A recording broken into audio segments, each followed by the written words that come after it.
Nebraska's Dismal River is one of the most unique and challenging paddling experiences in the Great Plains. It winds through the heart of the Nebraska Sandhills, fed by boiling springs and the High Plains Aquifer, with never-ending tight twists and turns and sneaky little rapids along the way. In this video, we'll take you down the most iconic stretch from Highway 97 to Seneca Road, highlight some of the journey's most notable features, and give you the info you'll want if you're thinking about taking on this local legend yourself. This river has a reputation, and for good reason.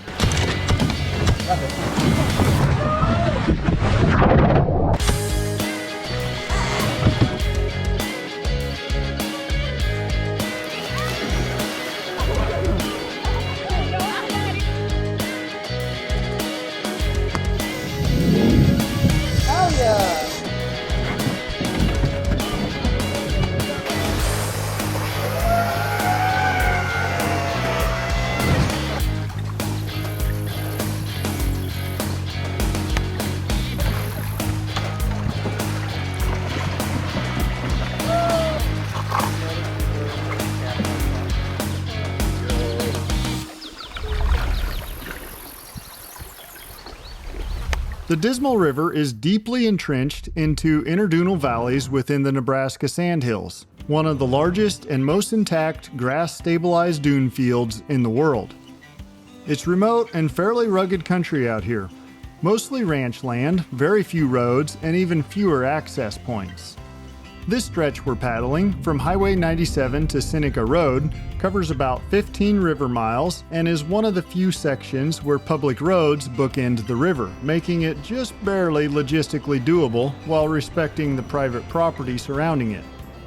You won't find signage, campsites, or even parking at the beginning. There are no towns or trailheads, just pastures, deep cut banks, and winding spring-fed water. And even though it's not a big river, it's got a big reputation among Nebraska paddlers. It's not your average Nebraska float trip. It's fast-moving, narrow, and full of surprises. This section starts where Highway 97 crosses the confluence of the North and South Forks of the Dismal River. The put-in has changed a bit in recent history. There used to be a small turnout where you could get off the highway and unload, and then make your way down to a spot just before the river where you'd rappel down an unstable cliff face into a big pool of quicksand. In 2021, the road was redone. The bad news is there's no turnout anymore. The good news is the road was widened, a shoulder was added, and the edge was regraded, so you can pull off the highway to unload. This is arguably the most dangerous part of the whole trip. Truckers and others with heavy loads know this canyon well and could potentially be barreling through from both directions, fixing to make it up the other side without grabbing every gear they've got. I strongly recommend getting well off the road while unloading. Another plus from the regrading is you can now simply walk down the shoulder directly to the river, making for an easy and graceful entrance. Once on the river, don't expect a warm-up. You'll cross a single slack wire meant to keep cattle in their pasture, and then you're paddling straight into the thick of it. There are several obstacles along the way that we'll point out, but the biggest one is the sheer number of tight, deceptively swift turns with downed cedar trees right in your path.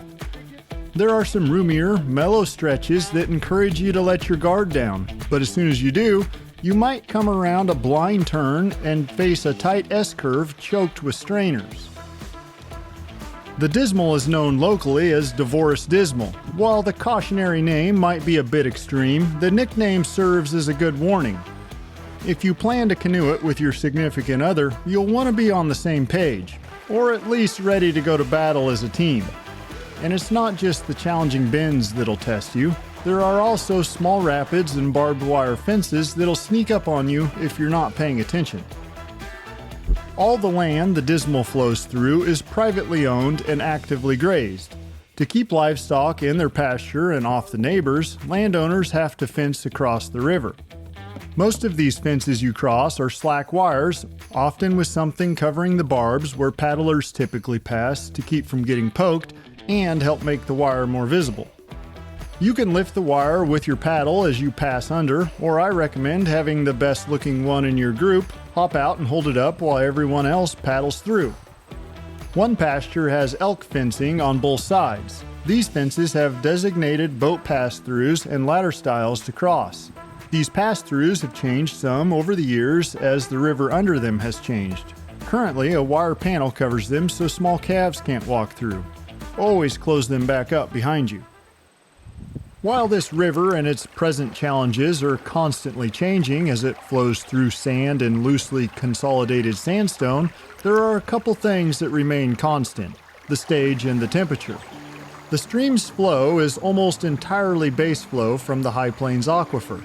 Because the surrounding dunes allow nearly all precipitation to infiltrate, runoff contributes very little to the stream flow.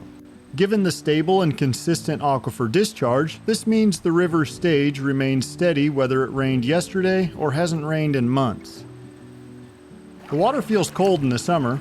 It's the same temperature as the aquifer it emerges from, which reflects the region's mean annual air temperature, somewhere in the upper 40s. And here's something you don't see every day: perennial grasses growing right up to the water's edge. Because the river doesn't experience flash floods or overbank flows, it hasn't developed a floodplain in the way most rivers do. Instead, in the wider valley sections where the stream isn't hugging cutbanks, you'll see lush grassland right up to the water. A subtle but very telling sign of just how stable the flow rate is in the Dismal. Unlike many base flow driven streams where groundwater enters gradually through the stream bed, the Dismal also has visible seeps and springs all along its course. You'll see water oozing out of many of the cliff faces, with lots of areas along the stream with water running out of seeps. The most striking, though, is a large boiling spring known as the Blue Pool. The term boiling refers to its motion, not its temperature. Fine sand in the spring conduit is suspended by vertical groundwater flow, creating mesmerizing, time-varying boils beneath a layer of crystal-clear water. Upward movement of groundwater under artesian conditions from vertical pressure gradients keeps sediment within conduits like this in suspension, and during repeating cycles, the flow appears to increase and causes the suspended sand to boil. Walking or running and jumping into these springs is a very weird sensation to experience. If there's no active boiling action, it's impossible to see the difference in the firm sand you're standing on and the suspended sand that you can plunge straight through, feeling as if it's pure water. Some of these springs' depth have been measured to be well past 100 feet. But 100 feet or 6 feet, it doesn't really matter because the vertical pressure of the water is apparent. You can try to push yourself under, but the spring just pushes you straight back up. Next on the list of notable features would be some of the rapids. Upstream of the Blue Pool a ways is a rapid that has been growing in recent years. Not long ago, it was barely noticeable. Then it started to get our attention. This year is big enough to dump a few of us. Right after the drop, the river turns sharply right and slows down, giving you a nice spot to collect yourself and dump your boat if needed. Contrary, a few miles downstream of the Blue Pool is an area that has been mellowing with time. There's a small rapid you'll cross, and then shortly after, a narrow chute, which used to be a more notable rapid. This spot can still be trickier than it looks, especially in a canoe. It's one of the few spots you'll need to keep an eye out for rocks in your path, and then after it narrows, it'll try to push you into the left bank. But if you come out of your seat, that's alright. It carries you around the bend to a great spot to stop and swim for a bit. There are a handful of small rapids further downstream, but none of them are very aggressive. One small rapid does try to push you into some overhanging vegetation, but that's just part of the fun. You'll likely see cattle, lots of different birds, lots of different bugs, wildflowers, and maybe some other wildlife along the way if you're lucky. While you can never fully let your guard down, the river noticeably mellows near the end. It widens slightly as it accumulates base flow over the previous 15 miles, and the meanders become more spaced out and benign. You'll float underneath the Seneca Bridge just before you take out, so you really can't miss it. There's a small pull-off along the county road here with enough space for a few vehicles.